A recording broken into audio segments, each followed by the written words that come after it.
call the meeting to order. As Randy said, our speakers are a little behind, and we're having a computer problem here anyhow. So welcome everybody, and we're looking forward to hearing from Renee. Quite a lady, as I understand. So we're going to find out more about her. And Brandon's got some preliminary information that he'd like to present for her, with her. So take it away, Brandon. It pleases us to have an attraction for our city manager, Don Jones, who's here, the chief of our fire department, who's here, Alfie Jones, and others from days gone by who are here for the first time, I think, visitors that include today a former president of our school board, Emily Spicer. We say, happy to have you here with us. And I don't want to overlook Lorenzo Todd and the father of our speaker today, Jim Mahaffey. But why is it, one might ask, that the Historical Society would take an interest? Well, we had already, some time ago, established a desire to recognize what we were thinking of as great living forest parkers. The first people identified of that nature were Ed Rigaud and Carol, his wife, that lived here because they couldn't get into a house in Greenhills that they wanted in 1976. So we remembered them in a PowerPoint presentation that included their life history, which led to identifying Ed as the first African-American member of council in Forest Park's history, which was a trailbreaker at the time. But then that wasn't the only reason that led us to do a series of talks after that with what we spoke of as great grads of the school district, because the school district was attempting to pass operating levies unsuccessfully that we thought we could help with. And so our Historical Society actually endorsed one time an operating levy that failed, and we attempted to develop literature that would be persuasive to the voters in the district that would pass the operating levy. We thought great grads would be a tool to use to inspire recognition of the quality of education that was provided in our district. Well, that came to met the approval of the entire Historical Society, so we had already identified 3 great grads already that we have had presentations from. But the real catalyst for the choice of Renee as the 4th great grad speaker was the fact that the Cincinnati Business Courier had a program of identifying women who mean business. Renee won an award from the Business Courier as one of those women who mean business. And that, because I'm a print medium disciple, caught my eye. Well, I knew Renee from her childhood because she was a classmate of our youngest son, and his friend, also in the class of that year, Andre Jones, known as Ajax, who Renee's father, Jim, remembers because at one point in time he needed to identify a tree that he planted in his yard. It was his thought to commemorate the suitor of his daughter Renee by calling it the Ajax tree. So he had an Ajax tree in his yard.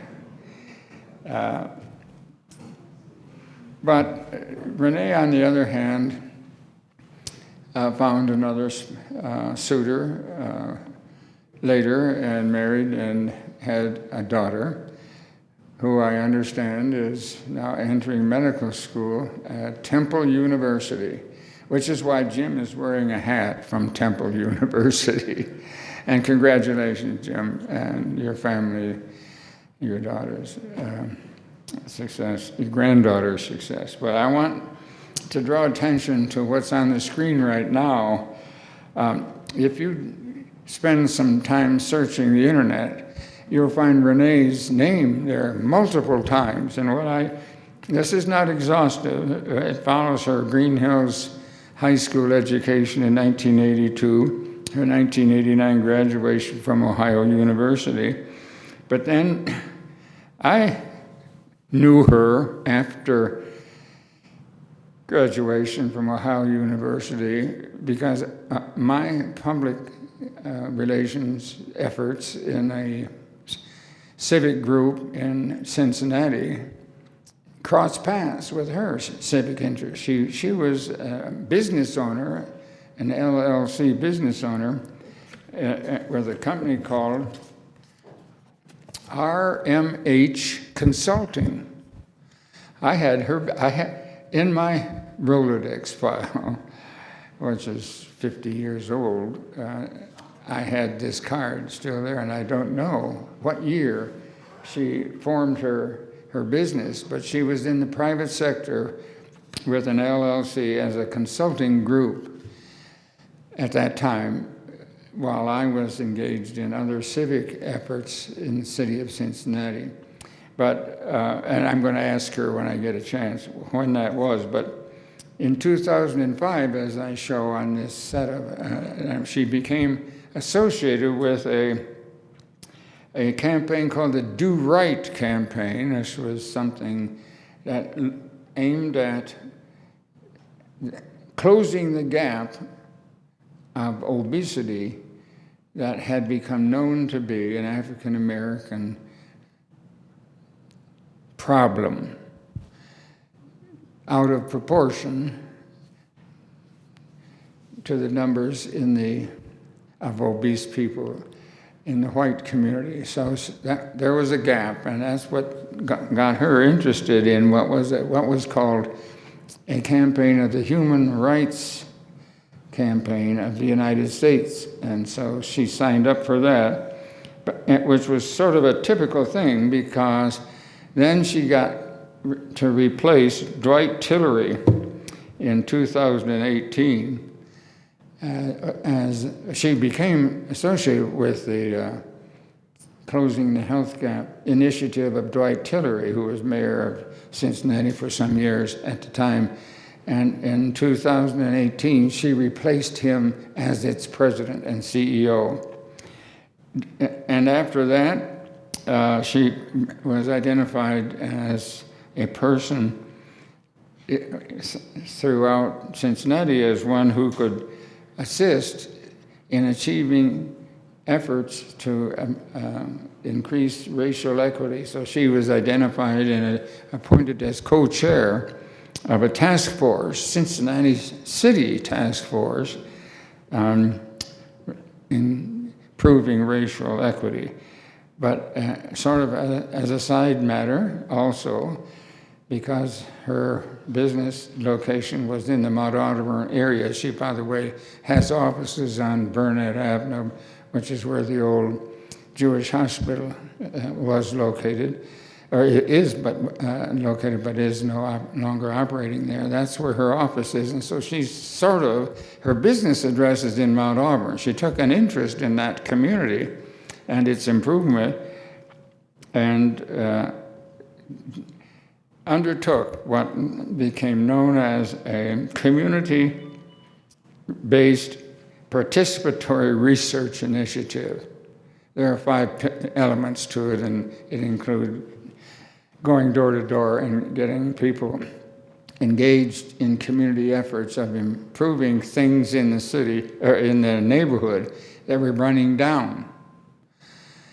And that was civic participation of a kind you don't find, very uncommon. But from that start and associate and other programs she was associated with, she then started running through a lot of awards, and you'll see these on the internet. Welcome, Wayne. We have one more former city official now in the audience. We're welcome. Glad to see Wayne Coates. By the way, I'm halfway through my list of things that are on the internet, and you know, this is not exhaustive. I have to tell you, it's not exhaustive, but because she had been engaged so many years in a prominent role in closing the health gap, she got identified for a Pillar of the Community Award, then a Hometown Hero Award, and then an MLK Humanitarian Award. Now, on the side, she started taking courses, online, remote courses at Morehouse College of Medicine and acquired a Master's of Public Health degree. And unbeknownst to us at the time, we made this arrangement to have her be one of our great grad speakers already in June. Little did we know at the time that she had been nominated to become an Inquirer Woman of the Year, which we just learned about this past week, because it wasn't announced until September 5th who they would be, and there's Renee. Renee is the first, I would think, the first one from Forest Park to ever have that award granted. And it won't be made public until a dinner in October. It's going to be October 19th, as a matter of fact. And if you want tickets to it, now is the time you can get them online. But that was just a sort of bonus for our choice of getting Renee engaged with our speaking series. What I should say now, since I've concluded the remarks I prepared about her background, is if anyone wants to add something, feel free that they would like me to know, and I'll make note of it. Okay, well, first of all, my apologies. I was coming from Burnett Avenue, and so I decided to get off the highway, which was a good thing because I probably would have never made it here. So first of all, thank you for this honor. Forest Park is still home. My dad is here, and he still lives in Forest Park, and I guess I'm going to take you through my journey. I don't know what was said about me already, so maybe I'll duplicate. I don't know. Lots of good things. Well, first of all, Mr. Weirs, when he reached out to me and actually found me at my office, so I was in shock. I was like, what? You're here for what reason? So I am just honored. Forest Park has been home since 1976. 1975. I'm sorry, I was just corrected. But I was in 6th grade, and at the time, I went to Greenhills Greenhills Middle School, because where we live, that's what it considered that's where we would go to middle school. And so then once Forest Park High School was built, I decided to stay at Greenhills because I'd spent my middle school years there. So I remember my times of riding my bike to Greenhills for practice, because I was in all the sports and all those activities. But I'm here now I just had some photos just to walk you through my journey. I'm very blessed that my father is back there with his Temple hat on. My daughter's at Temple Medical School, so I'm really proud of that huge accomplishment in my life for her. And do I have a clicker? Or you're going to advance for me? I can do that. Okay, all right. So this is who I am. I am still Renee Mahaffey. I was married, but divorced now. But I'm a proud product of Forest Park.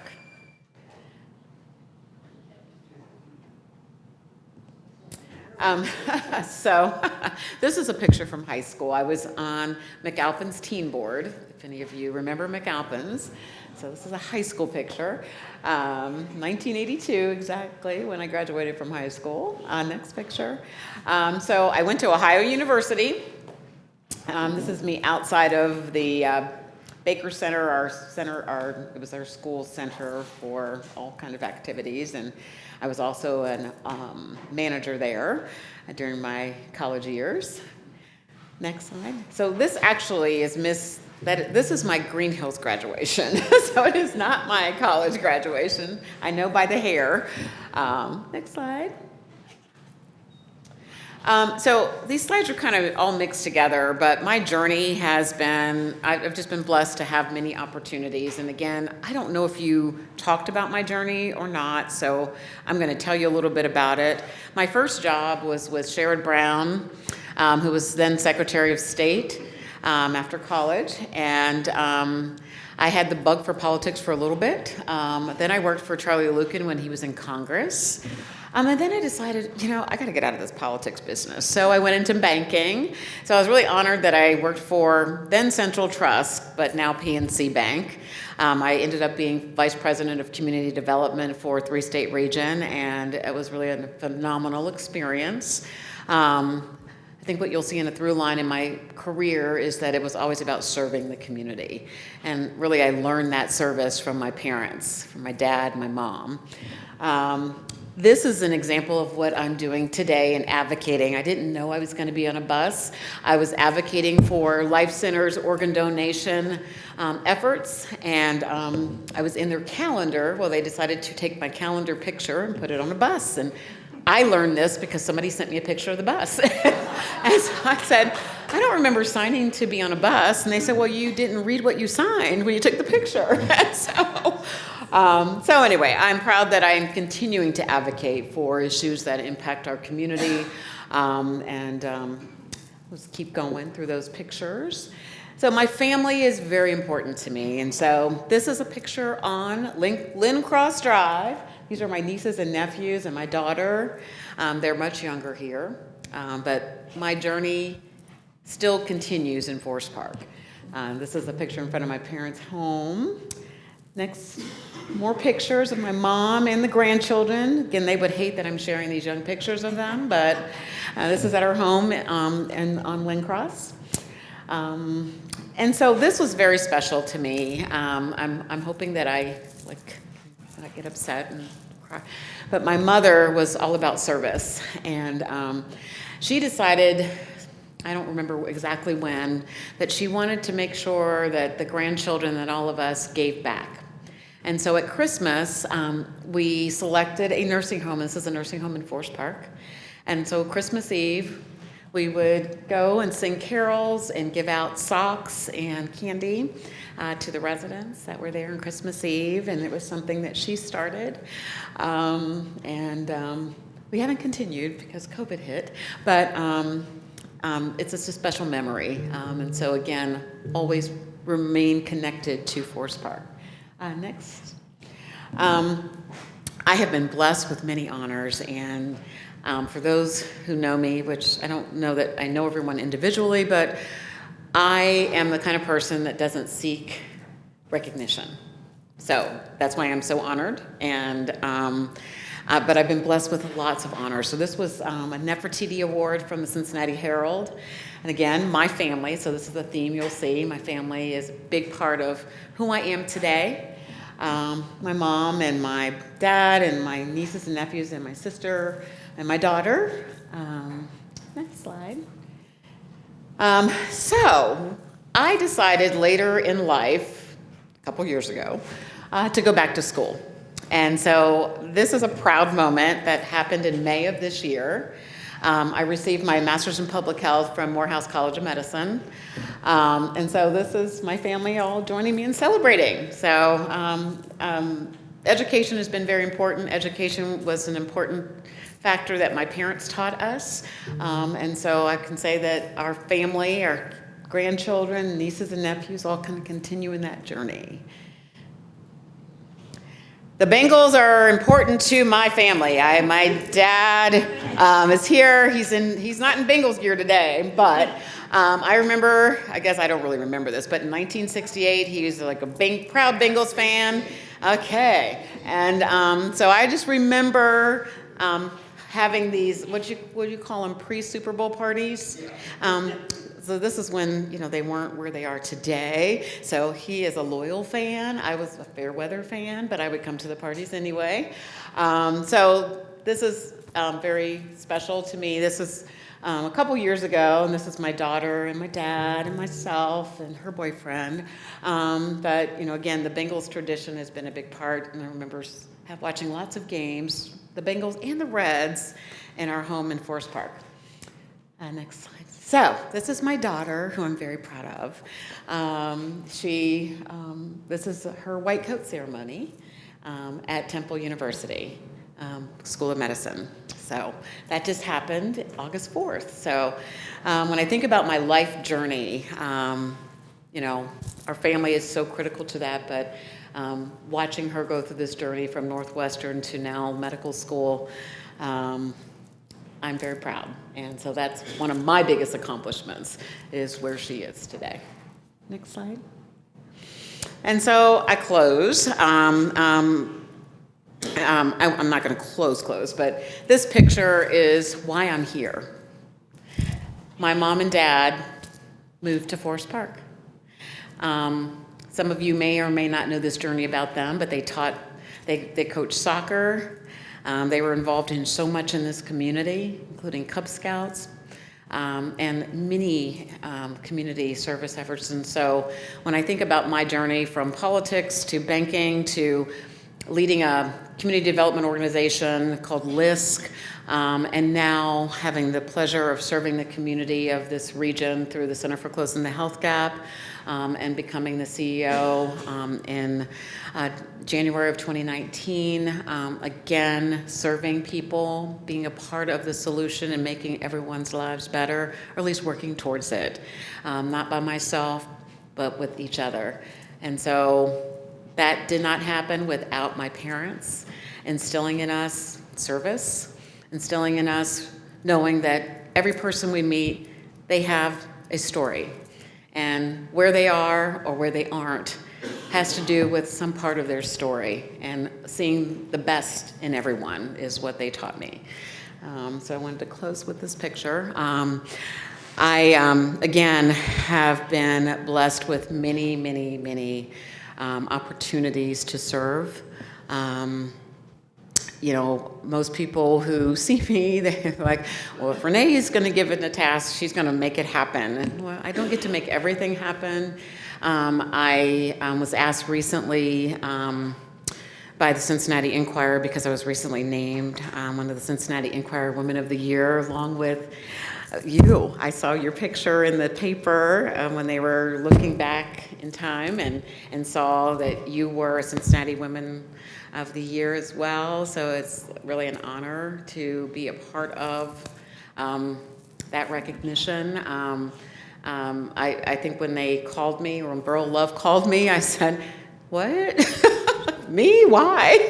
That was, he was like, that's not really how you're supposed to react. But I said, I'm honored because what I do is not for recognition. It's, I believe that God put me here to be a part of the solutions in this world. And at this time, I don't know that I'm impacting the world, but I hope that I, together with other people, impacting the lives of people in this region. I have the blessing to be able to be involved in a lot of work at the state level as well, and on a couple national organizations that, again, it's about how we improve the lives of each other.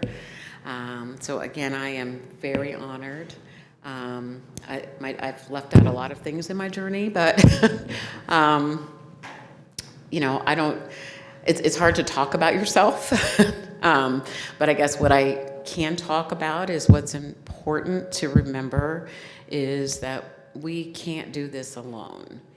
And the more that we remember that each of us has a story, each of us has a journey, each of us has been brought into this world for a purpose. And I think it's our job to figure out what that purpose God has given us and stay the course with that purpose. And so that is who I am, and I'm very blessed and honored to be standing before you today. I'm happy to answer any questions. I'm not really sure what the format is, but I don't have much more to say. I've had some incredible experiences in Forest Park, and like I said, it's home. It will always be home for me. So thank you.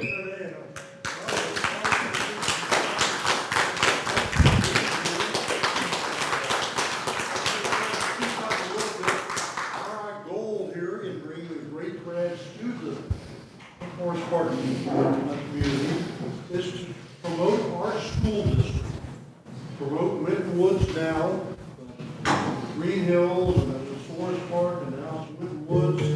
It's all the school district, and Renee is a result of the teachers and the administration of our school district that's brought great people to us. You mentioned Burl Love. He was our first great grad speaker and did a marvelous job there. So we just want to let everybody know how great the graduates are from our district to help promote the district and move forward. So thank you again. Does anybody have questions for me? I had one question remaining from something, a memento I preserved in my Rolodex file at home. A device for keeping track of business cards, which no longer exists, of course, but I have a card of yours. I see, RMH Consulting Group. So I actually did establish RMH Consulting Group, wow, I can't remember what year it was, but which enabled me to help manage political campaigns, frankly, manage projects with other nonprofit organizations to help them grow their mission and really train people and teach people how to truly authentically engage, teach engagement, because sometimes in the work of service, people forget that the very people they're serving are a part of the solution, and so it has to be a co-creation, and so that means training the people work alongside. You do it together. You don't come into someone's house and say, hey, here's how I'm going to set your furniture, right? But you go into a community and you say, tell me what it is that you want and need, and how can we together, because I can't address what you want, but we have to do it together. So that is really a big part of my philosophy. I've had the honor to teach that work across this region and across the country, co-creating and empowering people. It doesn't matter where a person is.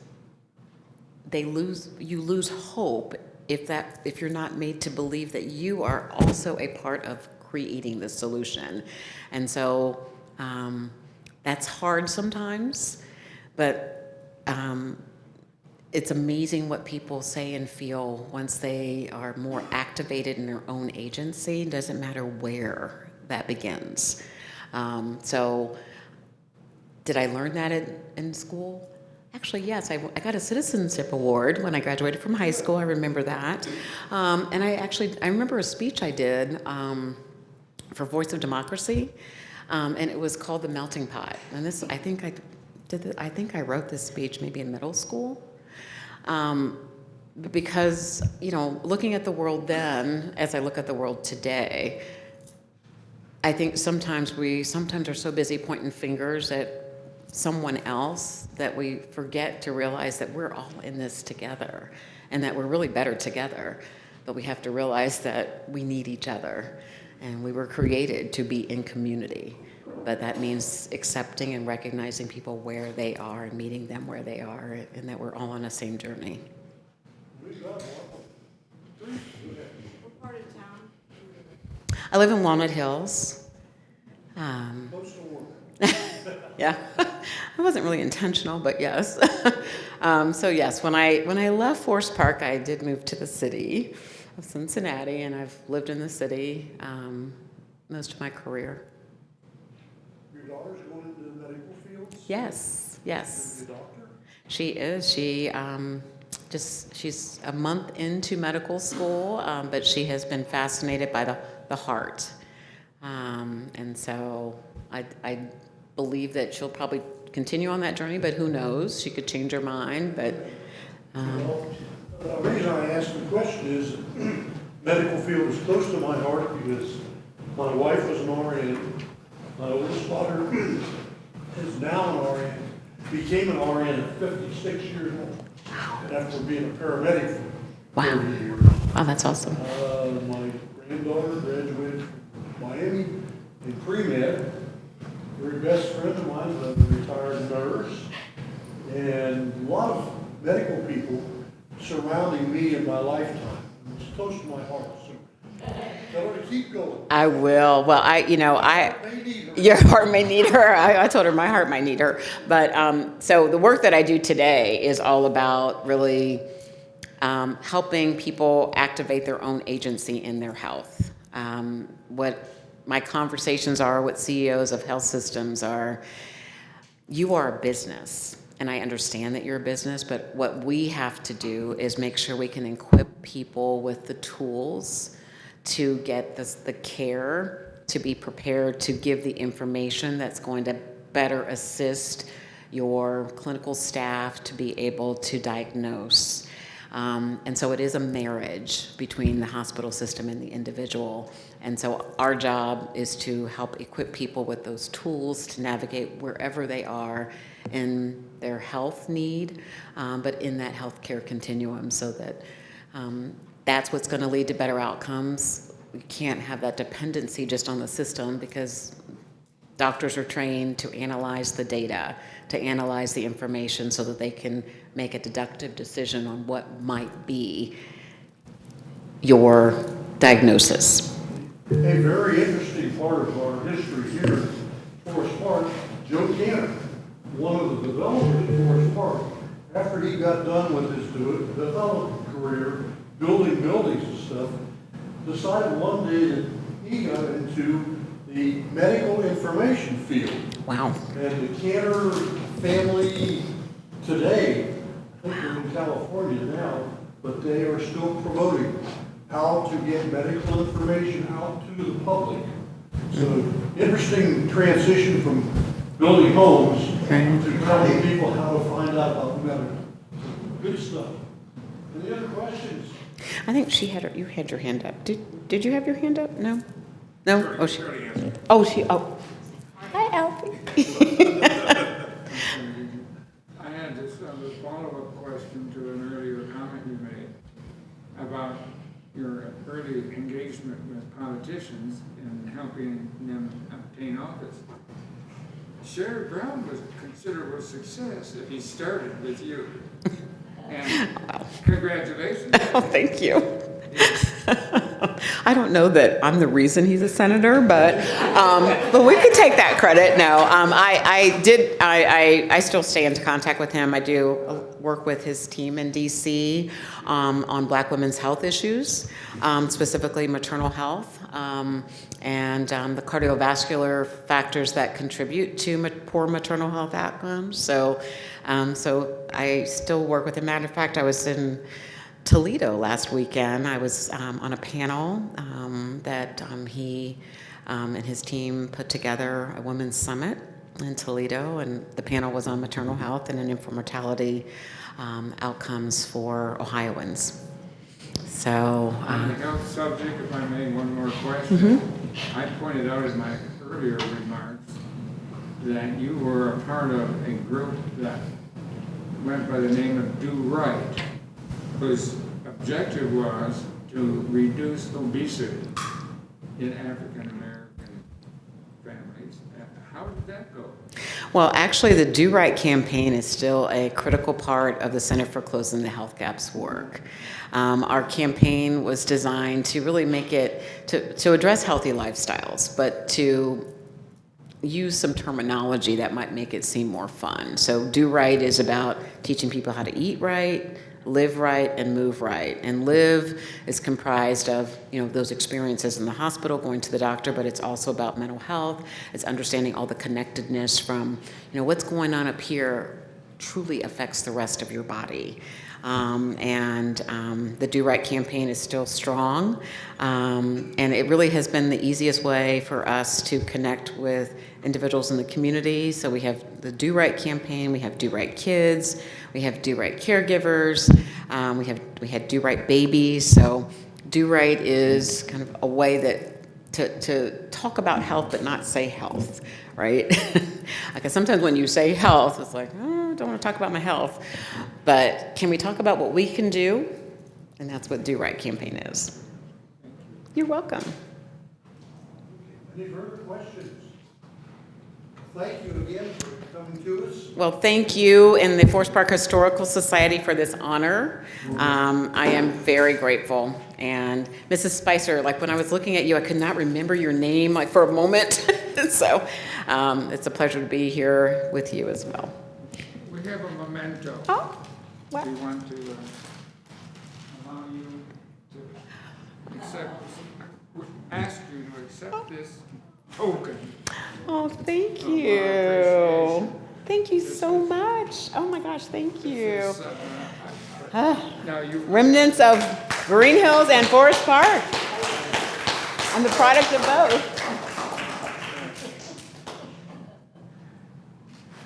These warriors were not in existence when you left No, I was a school. pioneer, but I spent a lot of time at Forest Park games.